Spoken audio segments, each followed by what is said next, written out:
शेतकरी मित्रांनो नमस्कार. ॲग्रिकॉस फार्मर यूट्यूब चॅनलमध्ये आपले स्वागत आहे.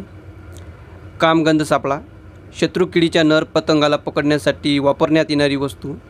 आपण जर या कामगंध सापळ्याचा वापर शेतामध्ये मोठ्या प्रमाणामध्ये केला, म्हणजे एकरी 10 पेक्षा जास्त जर लावले तर मोठ्या प्रमाणामध्ये आपण शत्रू किडीचे नर पतंग पकडू आणि नर पतंग नसल्यामुळे नर मादीचं मिलन होणार नाही आणि येणारी पुढची जनरेशन ती आपल्याला या ठिकाणी रोखता येईल.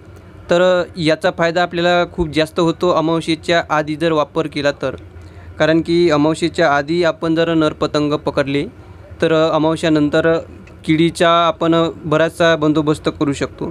तर याला आपण सक्सेसफुली कसं लावू शकतो ते आपण आज या व्हिडिओमध्ये पाहणार आहोत. तर सगळ्यात आधी आपण पाहू एक कामगंध सापळा लावण्यासाठी आपल्याला कोणकोणत्या वस्तूंची गरज पडते. तर यासाठी लागते आपल्याला एक कामगंध सापळा, जो आपल्याला 70 रुपयापर्यंत पडून जाईल एक. त्यानंतर आपल्याला लागणार आहे कामगंध सापळ्यामधील लूर म्हणजे गोळी. वेगवेगळ्या प्रकारच्या अळ्यांसाठी वेगवेगळ्या प्रकारचे लूर्स येत असतात, जसे की गुलाबी बोंडअळीसाठी पेक्टिनो लूर, हेलिकोर्पा अळीसाठी हेलिल्यूर आणि स्पोडोप्टेरा अळीसाठी स्पोडोल्यूर. तर अशा वेगवेगळ्या प्रकारचे लूर्स आपल्याला बाजारामध्ये मिळतात. एक गोळीची किंमत आपल्याला 35 रुपयापर्यंत पडते. त्यानंतर आपल्याला लागणारा एक दोरा आणि एक 7 ते 8 फुटाची काडी, जी काडी जमिनीमध्ये 1 फूट आतमध्ये जाईल आणि वर 7 ते 6 फूट आपल्यापाशी शिल्लक राहील. तर पिकाच्या 1 फूट उंचीवर आपल्याला हा कामगंध सापळा बांधायचा आहे. त्यानंतर ज्यावेळेस आपण याच्या छपरावर लूर लावतो त्यावेळेस त्या लूरमध्ये आपला स्पर्श झाला नाही पाहिजे अशी आपण याला लावायचं आहे.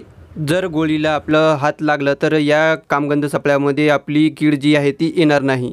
कामगंध सापळ्या बसवल्यानंतर जी खालची पन्नी आहे ती दोऱ्यानं बांधून घ्या, जेणेकरून हवेच्या सहाय्याने ती उडणार नाही आणि जर ती उडाली तर यामधून कीड बाहेर पडू शकते. म्हणून याला आपण दोऱ्यानं बांधून घ्यायचं आहे.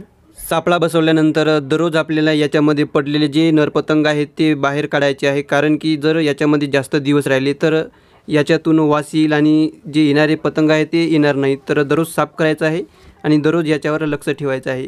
आणि 40 ते 45 दिवस झाल्यानंतर गोळी जी आहे ते आपल्याला परत बदलायची आहे.